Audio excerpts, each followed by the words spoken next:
Conosco organizar aqui para meio de não entrevista para a gente que está desejando de ir a Lourdes a trove e outra gente não que está desejando de chegar a Lourdes. Nós estamos em 2 reuniões, caminho hope gente assistir.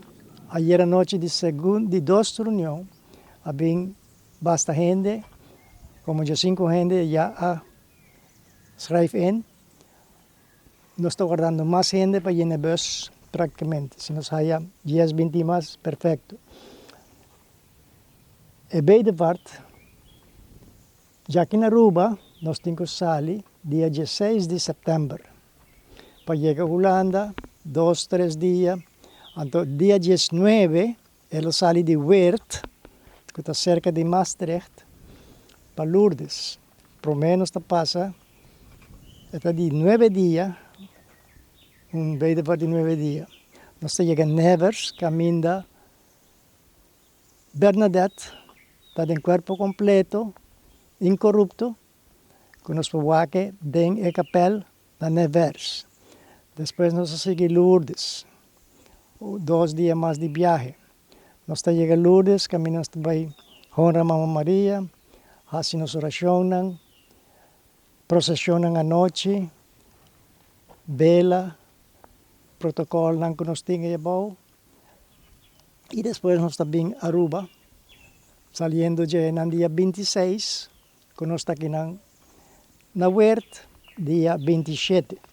E dia 28 de setembro, vai back Schiphol, e aí não, para vir a Aruba, ou para quedar a Holanda, ou para outro caminho.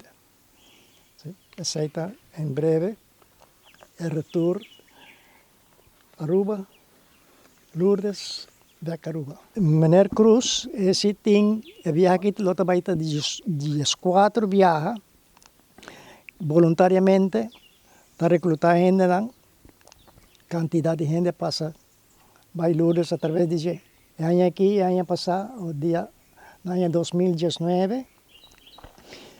Voluntariamente também ela invita-me, nós vai,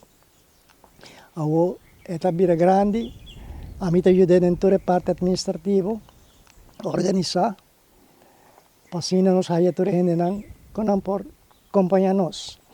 A reunião, qualquer pessoa que está deseja, por acudir personalmente na casa paradeira 39A, ou não pode chamar telefone, seu telefone na casa 582-1484, ou seu celular 594-4939.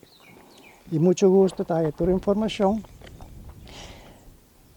Dia 1 de junho, está a deadline para a gente que está desejando ir, já para apresentar seu formulário de inscrição, que nós temos turcos, etc., para viajar. Se não deseja viajar, mas faz uma reservação e booking de vuelo de KLM, pues nós todos vamos juntos do mesmo avião e vamos back juntos do mesmo avião. Para assim nós estamos gezellig in een groep.